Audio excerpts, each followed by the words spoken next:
আমার খবর। চিকিৎসা গাফিলতিতে শিশু মৃত্যুর ঘটনায় উত্তেজনা সৃষ্টি হয় বোলপুর মহকুমা হাসপাতালে। ঘটনায় এক ডাক্তার, নার্স সহ বেশ কয়েকজনকে শোকজ হাসপাতাল কর্তৃপক্ষের। বোলপুর মহকুমা হাসপাতালে চিকিৎসার গাফিলতিতে শিশু মৃত্যুর ঘটনায় উত্তেজনা ছড়ালো এদিন সকাল থেকেই। হাসপাতাল সুপারের অফিসের সামনেই দফায় দফায় বিক্ষোভে উত্তেজনা সৃষ্টি হয়। উল্লেখ্য, গত রবিবার সন্ধ্যা ৬টার সময় প্রসব যন্ত্রণা নিয়ে বোলপুর মহকুমা হাসপাতালে ভর্তি হয় বোলপুর থানার যজ্ঞনগর গ্রামের বাসিন্দা রুমা বিবি। অভিযোগ, বোলপুর মহকুমা হাসপাতালে ভর্তি হলেও দীর্ঘক্ষণ চিকিৎসক না আসায় প্রসব যন্ত্রণায় ছটফট করতে থাকে রোগী। লেবার রুমে নিয়ে যাওয়া হলে সেখানেই রুমা বিবিকে মারধর করেন নার্সরা। পরে স্বাভাবিকভাবেই বাচ্চা হয়। তারপরে সোমবার রাতে মৃত্যু হয় সদ্যজাতের। চিকিৎসক না আসা এবং কর্তব্যরত নার্সদের গাফিলতির কারণে মৃত্যু হয়েছে এই অভিযোগ তুলেই হাসপাতাল চত্বরে বিক্ষোভে ফেটে পড়েন প্রসূতির পরিবারের আত্মীয় পরিজনরা। মঙ্গলবার সকাল থেকে ব্যাপক উত্তেজনা সৃষ্টি হয় হাসপাতাল চত্বরে। ঘটনার খবর পেয়ে ঘটনাস্থলে ছুটে আসেন শান্তিনিকেতন থানা, বোলপুর থানা, পারুই থানার পুলিশ। পরিস্থিতি নিয়ন্ত্রণের চেষ্টা করেন তারা। এই ঘটনায় এক ডাক্তার, নার্স সহ বেশ কয়েকজনকে শোকজ করা হয়। দিয়েছে বাচ্চা, মাকে ভর্তি করার পেন উঠেছে, বাচ্চা হয়ে গেছে। 8টার সময় দিনই বাচ্চা দিয়েছে। বাচ্চা যখন হতে যায় প্রথম পোয়াতে একটু উহা করবে লিবারমে, প্রথম পোয়াতে আমরা তো বুঝতে পারছি না কত কষ্ট হবে। নর্মালে বাচ্চা হচ্ছে, তারপরে ওরা স্কেলে করে এই দুটো জেঙ্গা খালি বেরোইছে আর আমরা দূরেই দাঁড়িয়ে আছি। আমার মেয়ে বড় মা করে মরে গেলাম, বড় মা করে চিল্লাইছে। তখন মেয়েকে আরও বেরোইছে তত চিল্লাইছে। আমরা ঢুকতে যেছি আর ভাষা বলছে, তোকে লাগে নাই অমনি করে ভাষা বলছে আর কি। তারপরে বাচ্চা হয়ে গেলো। বাচ্চারা যখন দিল আমাদের কাছে তখন থেকে হেঁচকে উঠছে। আমরা ওই ঘরে ছিলাম 1 ঘন্টা। তারপরে এই ঘরে আমাদেরকে দিলে। তারপরে দিদিকে বললাম যে এই ব্যাপার, বলে কাল ডাক্তার আসবে 11টায় বাচ্চাটা দেখাবেন।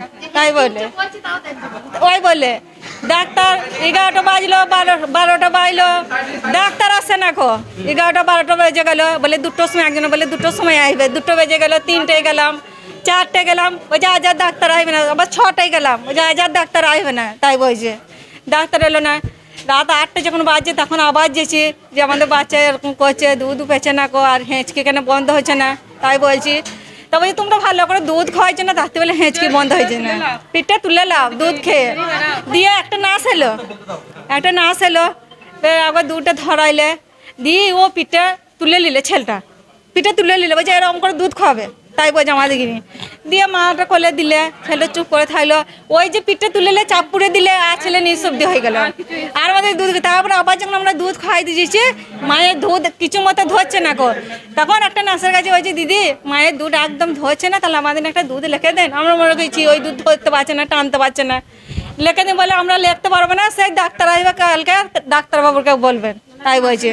তারপরে আমি বলছি ছেলেটা এরকম আলাচালা করছে।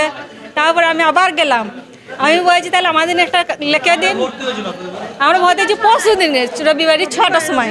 তবে এই বিষয় নিয়ে হাসপাতাল সুপার জানান, আমাদের কাছে অভিযোগ জমা পড়েছে, তদন্ত কমিটি গঠন করা হচ্ছে, সেই কমিটির রিপোর্ট মতো ব্যবস্থা গ্রহণ করা হবে। তবে যাদের বিরুদ্ধে অভিযোগ রয়েছে, ডাক্তার, নার্স সহ বেশ কয়েকজনকে শোকজ করা হয়েছে। আমরা কালকের থেকে তো যেটা আমাদের কাছে খবর এসছে এবং আমরা দেখেছি, গাফিলতি তো পেশেন্ট পার্টি আমাদেরকে অভিযোগ করেছে যে গাফিলতি, এবং সেটা ডেফিনিট গাফিলতি কি না সেটা নিয়ে তো আমরা একটা তদন্ত করছি। তদন্ত করে তারপরে আমরা রিপোর্ট নেব এবং আমরা সেটা এনকোয়ারি কমিটি একটা করছি।